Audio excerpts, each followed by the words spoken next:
বন্ধুরা, আজকে আমি মাছের ডিম দিয়ে আর আলু দিয়ে ঝোল রান্না করব। তা আমি কাতলা মাছের ডিম নিয়েছি, কেটে নেব। প্রথমে ধুয়ে নিয়েছি ভালো করে, তারপর কেটে নিলাম।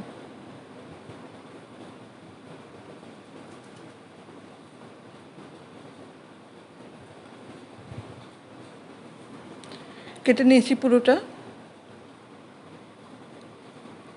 আমি আলু কেটে নিয়েছি দুটো। এবার ডিম আর আলু নুন হলুদ মাখিয়ে নেব।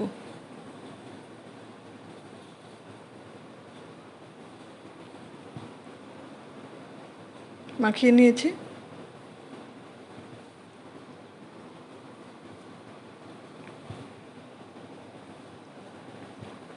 এবার কড়াইতে তেল গরম করে নেব। প্রথমে আমি আলু ভেজে নেব।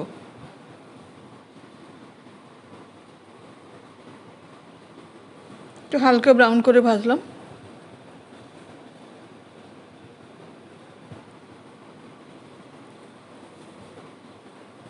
এবার মাছের ডিমগুলো ভেজে নেব।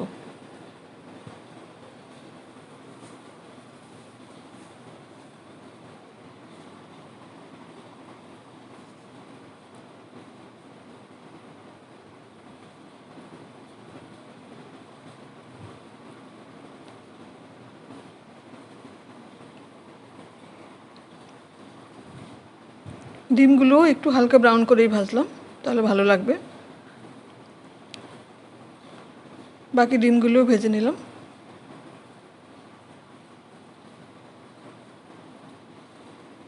এবার গরম তেলে দিয়ে দেব পাঁচফোড়ন।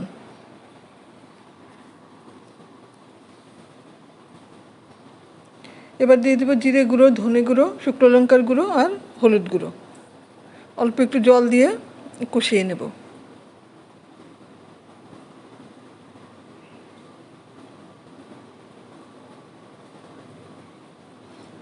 নুন দিয়ে দিলাম পরিমাণ মতো।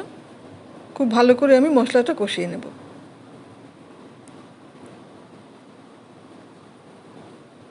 কষিয়ে নিয়েছি। এবার আমি ভেজে রাখা ডিম আর আলু দিয়ে দেব। একটু নেড়ে চেড়ে নেব মশলার সঙ্গে।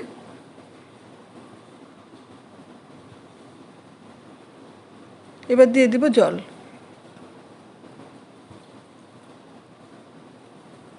আর একটু জল দেব।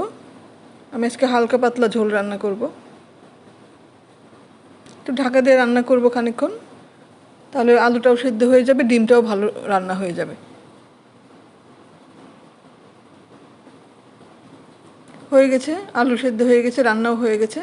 আমি ধনেপাতা কুচি দিয়ে দিলাম।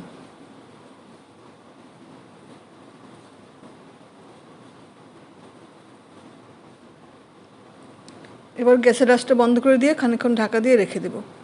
তারপর সার্ভিং বলে বেড়ে নিলাম।